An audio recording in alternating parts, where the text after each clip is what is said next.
They left for a family trip, 17 people, for cars, and me excluded. Woke up to an empty house. Mom thought I was in the van. 2 hours later, my sister accidentally revealed their plot. I texted Merry Christmas. Then cancelled the €12,500 trip. By 8:03 a.m., 101 missed calls started rolling and one simply said, "Emergency." My uncle once told me, with a laugh that didn't quite reach his eyes, it must feel good not being included. He said it last Christmas, right after I'd offered to pick up the tab for our massive family dinner. "Makes things easier when people forget you," he'd quipped. I laughed along, thinking it was just a dark joke. But what I didn't know then was that those words were a chilling prophecy, a glimpse into a betrayal so deep, it would leave me fighting for my very identity. This year, the silence woke me up on December 23rd.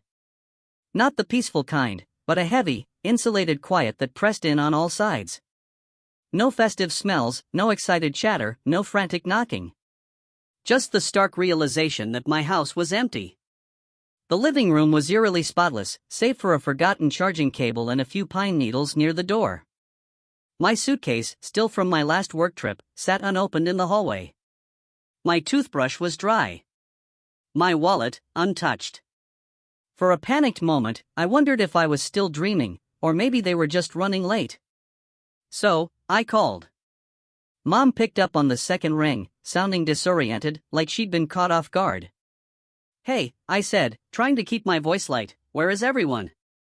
There was a pause, long and pregnant, like a dam about to burst.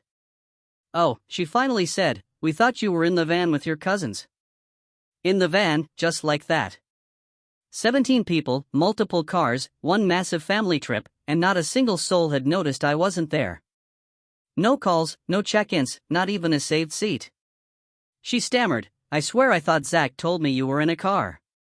Maybe there was a mix-up. Another silence, but this one was different. This one was deafening. I hung up. I didn't yell. I didn't demand to know why I wasn't on the group chat, why I'd been excluded from the planning, why I'd just helped pay for the entire mountain Airbnb. $12,500 from my credit card, and I was still less than an afterthought. 2 hours later, my phone lit up. It was a screenshot from my sister, Emma. I could tell it was meant for her friend, Caitlin, but it landed in my inbox. It showed the family group chat, 17 names, a pinned message detailing the itinerary. Below it, Emma's text, "He's really not here. OMG, our plan worked." A cold, hard knot formed in my stomach. Their plan, I just stared at it. I didn't respond. I didn't call. I simply walked to the kitchen table, opened my laptop, logged into the Airbnb account, and with a quiet click, hit cancel. The refund processed in seconds. The money would be back on my card in 3 to 5 business days. Then, I sent one message back. Just 2 words, "Merry Christmas." No punctuation, no emojis, no rage. Just a line they wouldn't forget. 30 minutes later, my phone started buzzing. 42 missed calls. Then 70. Then a single text, "Emergency." I turned my phone off. Because now, it was time for step 2. The first call I answered was from Dad. His voice was raw, like he'd already been screaming. "What did you do? You canceled the whole house." I replied, calm as a glacier, "No, I canceled my booking. It just happened to be the entire booking because it was on my card." "You think this is a joke?" he growled. "There are 17 people standing outside a cabin in the snow. You think I'm a joke?" I shot back and hung up. I powered my phone back on an hour later. By then, the panic was orchestral. Missed calls from Mom, Aunt Marianne, Cousin Leo, Emma again, even her boyfriend Zach, who, apparently, had become family faster than I could even get a group invite. I didn't respond. I just watched. For the first time in years, I wasn't scrambling to fix what they broke. They didn't expect me to tell you this, but for 3 years straight, I'd been the family's ATM. Every holiday rental? On me. We'll send you our share later. Every birthday gift for the cousins? On me. Every time Emma's car broke down, guess who she called? Not because I was her brother, but because I was the default. Mom once told me, "You're the responsible one. That's why we lean on you." No. I was the quiet one. That's why they thought I wouldn't fight back. They used me like a credit card that never expired. Fake apologies and real lies. By Christmas Eve, they were desperate. Mom texted, "We didn't mean to exclude you. There was just a lot going on with Emma's kids and Zach's visa. Please, let's not ruin Christmas." I didn't answer. Emma, meanwhile, posted on Instagram from a roadside diner near the mountains. Black coffee, messy hair, and a caption, "Family means not always agreeing, but always forgiving." I almost laughed. The comments poured in, all sympathy. "Stay strong, babe. Hope things calm down soon. People show who they are when it matters most." And then I saw it. A story from her private account. One I wasn't supposed to follow anymore. It was a screenshot of our family group chat, conspicuously missing me. The caption? "He's finally out. Can't believe it took this long." Below it, a photo of the Airbnb refund email. Mine. They planned it. Knew I'd fund the trip. Knew I'd be excluded. And they thought I'd still pay. That sent me down a rabbit hole. I checked my statements. It wasn't just Airbnb.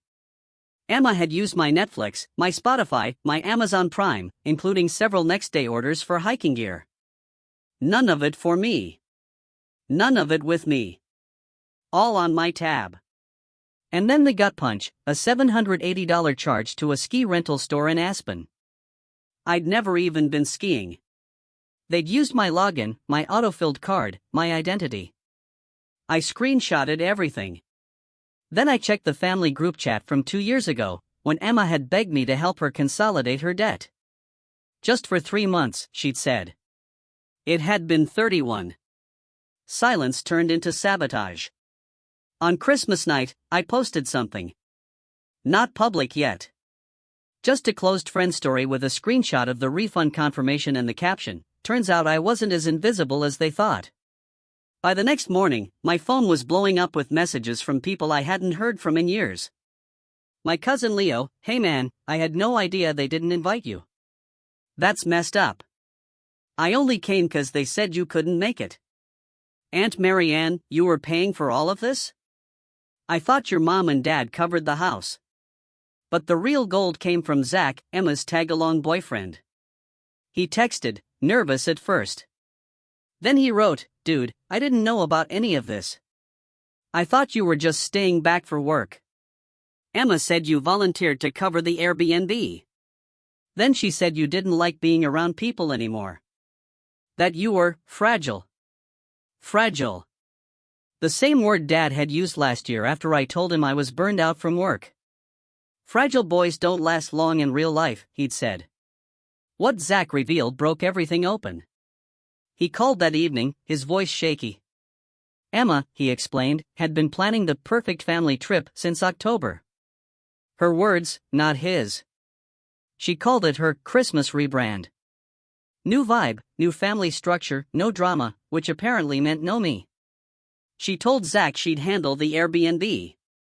Then, she'd let it slip to Mom that I had volunteered to cover it. She never told anyone I was coming. Never added me to the travel doc. Never invited me to any of the planning Zooms.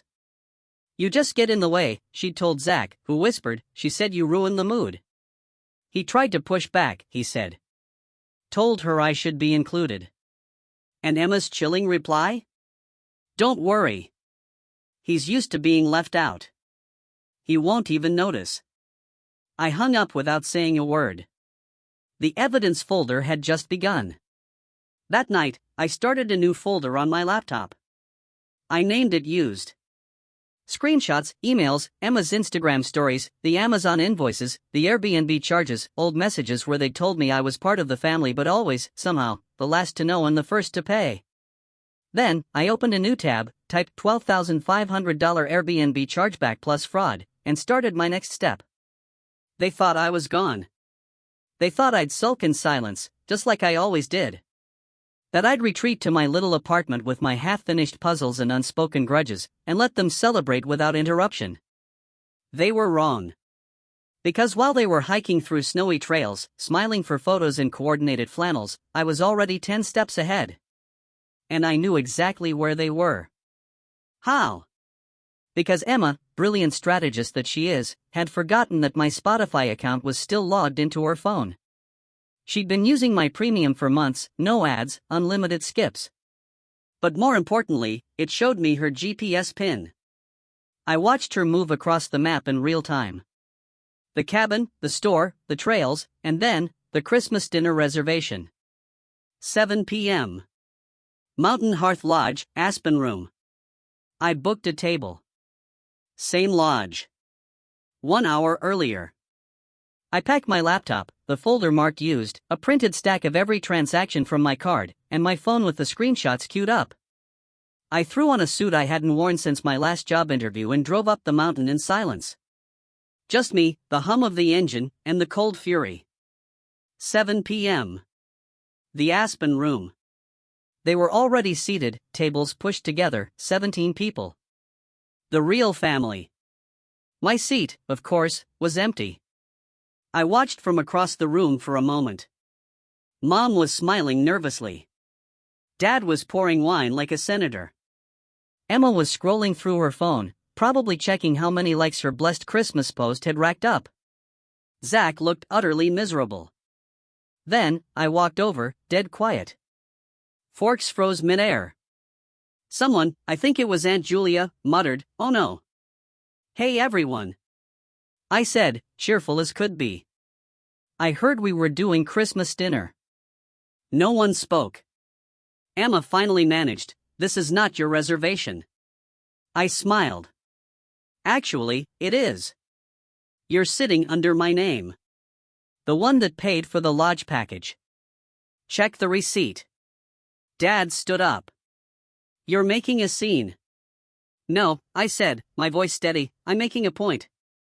I pulled out my laptop, opened the folder, and turned the screen toward the table. "Let's take a look," I said. The moment it all fell apart. First, the Airbnb invoice. My name, my card, $12,500. Then the refund confirmation, timestamped. Then the text from Emma, "He's really not here." OMG, our plan worked. Emma tried to speak. I held up my hand. Then we have the Amazon orders. Hiking gear, ski boots, Emma's new parka, all on my Prime. Next, Netflix, Spotify, Uber, all me. I turned to my parents. "Here are your grocery delivery receipts. The ones you said came from your pension. Funny, this card says otherwise." Then I pulled out the final sheet. A single printed screenshot. It was Emma's private story. "He's finally out. Can't believe it took this long." Dead silence. Mom looked like she'd swallowed glass. Dad clenched his jaw so tight I thought he might crack a tooth. Zach, however, slowly stood up, cleared his throat, and said, "Yeah, I'm done." Emma whipped her head around. "What? You're seriously?" He held up a hand. "I tried to give you the benefit of the doubt, but this is cruel. You used him, lied to all of us. And for what? A photo op?" She stammered. "You don't understand." "I understand enough," he snapped. "I'm not staying another night in that cabin. You people are impossible." Aunt Marianne whispered something to Mom. Uncle Leo said aloud, "I didn't know you were paying for all this, man. I thought you just didn't want to come." Dad finally exploded. "This is exactly why we didn't invite you. You always act like a victim. Always trying to make people feel guilty." I stepped closer. "No," I said, "I act like someone who's tired of paying for the privilege of being ignored." Then I pulled out the final thing, a portable speaker. I hit play. Emma's voice filled the room, clear as glass. Don't worry, he's used to being left out. He won't even notice. It was her.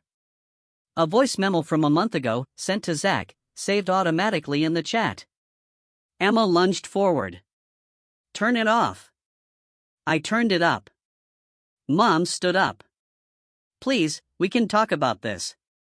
No, I said, talking time is over. Then I pulled out a single card. Business card size, simple sans serif font. It read, "This dinner was paid for by the one you left behind. Bon appetit." I placed it in the center of the table, closed my laptop, and walked out.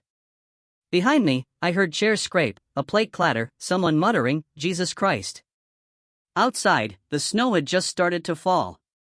By the time I got back to the city, my story was already echoing through the cracks.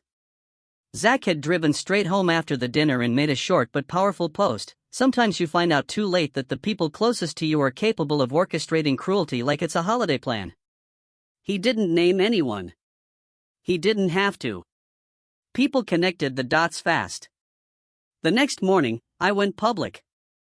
I posted a thread. No dramatic caption. Just this: they left for the big family trip. 4 cars, 17 people, and 1 group chat without me. I woke up alone in the house I paid for. 2 hours later, I got a message meant for someone else. He's really not here. OMG, our plan worked. So, I canceled the $12,500 booking, and then I pressed play on the truth. Underneath, screenshots of transactions, the voice memo, the messages, the lodge receipt, and my final dinner table photo, 17 people frozen in silence while I walked away. It blew up. Thousands of likes, retweets, comments, DMs. People shared their own stories. The sibling who always took, the parents who manipulated with guilt, the relatives who only remembered your name when the rent was due. Someone wrote, "You didn't just cancel Christmas. You reclaimed it." Mom messaged me the next evening, "Please delete that post. People are calling. We're embarrassed. This wasn't supposed to go public." Then, "Your father says you've gone too far. He's thinking of talking to a lawyer." Then, "Emma hasn't stopped crying." I didn't respond. The next day, Emma messaged too. Just one line, "You ruined everything." I finally replied, "No, Emma. I revealed it. A new kind of Christmas." On December 26th, I uploaded a video. Just me. 1 chair, white background, calm voice. I didn't want to do this. But you made me the villain before I even knew there was a script. You planned a trip with my money, without my name. Then laughed when I wasn't there. So, here's the truth. Not for revenge, but for the record. I laid it all out, the silent years of being the dependable one, the way they'd used me, excluded me, then tried to gaslight me into silence. I played the voice memo again. I ended with this: "If you're watching this and you've ever been the one left behind, here's your sign. It's not your fault. It's theirs." The video hit 3 million views in a week. They tried to save face. Dad posted a half apology on Facebook, "Families fight, but real men don't air dirty laundry." Uncle Leo commented, "Should have just invited him."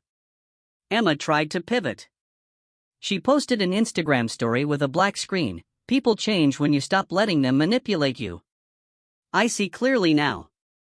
I laughed out loud. She actually tried to rebrand herself as the victim of my story. She wasn't expecting the reaction. Then something strange happened. 3 of my younger cousins, the quiet ones, the overlooked ones, messaged me separately. Each said a version of the same thing: "Thank you for saying what we couldn't." One even said, "I saw myself in your video." I thought I was crazy. Now I know I'm not. That hit me harder than anything. It wasn't just my story. It was a blueprint for getting out. Then came the business offer. A content platform I'd never heard of. They offered to license my story as a short docuseries, anonymous, narrated, visualized. I said yes, with one condition: I don't want to be famous. I want people like me to feel seen. They agreed. Then another email came in. From a law firm. Not for me. For them. Apparently, Emma had used my name and financial details on a health insurance application to get better coverage. Fraudulent, traceable, legal consequences pending. No more silent generosity. On New Year's Eve, I posted one final story. A photo of my apartment, cozy, clean, a glass of wine on the windowsill. The caption, "This year, I unwrapped the truth, and it was better than anything I ever got under the tree." No likes from family, only hearts from strangers, and a few allies I never knew I had. I spent the night watching fireworks alone, and I've never felt more free. On January 3rd, I changed my number. No warning, no goodbye texts. No just in case you need me. I let it die like a forgotten voicemail on a phone nobody charges anymore. I watched the last few messages come in like clockwork. Emma, are you really going to erase all of us? Dad, you made your point. Now act like a man and fix this. Mom, you're still my son. That matters more than anything, doesn't it? No, it doesn't. Because what I finally understood, what burned through every leftover excuse in my chest, is that I was never included by love. I was included by utility. The second I stopped paying, stopped absorbing, stopped apologizing, I was no longer family. I was noise. A problem. A threat to their narrative. I didn't ghost them. I outgrew them. I signed the lease on a new place. Downtown, 27th floor, south-facing windows. No spare bedrooms. No couch large enough to crash on. The first thing I unpacked was the photo of me at the dinner. The moment just before I walked away from the table of 17. I framed it. Hung it in the hallway. Not as a trophy, but as a reminder, never beg to be where they don't want you. The message they couldn't ignore. On January 8th, I got a letter. Real paper, stamped envelope, from my parents' lawyer. Our clients are concerned about reputational damage. They request that you remove any public-facing posts and issue a clarifying statement indicating that your social media material is fictionalized. It was laughable. So, I responded, my material is factual, documented, and protected. If you proceed, discovery will include bank records, text archives, voice memos, and eyewitnesses. Also, good luck with the fraud investigation into Emma's insurance claim. That one wasn't even my report. I never heard from that lawyer again. I built something bigger than revenge. Within 6 weeks of going public, I'd been invited to guest on 3 podcasts, 1 panel on toxic family dynamics, and a docuseries shoot in Toronto. I turned most of them down, but I did the first one. The host asked me, "What do you say to people who tell you blood is thicker than water?" I smiled and said, "Then don't be surprised when your own family tries to drown you." And then came the sign. Literally. I opened a small co-working space on the edge of the city. Creative types, freelancers, people who'd clawed their way out of messes and needed somewhere to rebuild. I called it, Not Included. Underneath, in smaller text, a place for the ones who got left off the invite. On opening day, I taped something to the front desk. A printout of that first message from Emma, "He's really not here. OMG, our plan worked." Framed under glass, with one sentence typed below, "And now I am. I don't miss them. I miss who I pretended they were." Sometimes people ask me if I've forgiven them. I tell them I've released them. That's not the same. I don't hate them. I don't wish them harm. I just don't carry them anymore. I don't answer unknown numbers. I don't check old threads. I don't walk past mirrors and wonder what I could have done differently, because the truth is, I did everything right, and they still chose to leave without me. My last words to them were quiet, but final. Christmas card season came early this year. I printed just one. Sent it to my parents' house. Inside? A photo of me in front of the Not Included sign. No caption, no return address, just one post-it note tucked inside. Next time, try paying for your own vacation. I wasn't forgotten. I was erased. But I turned that erasure into a billboard. And now they get to drive past it every single day. But they don't get to come inside. Not anymore.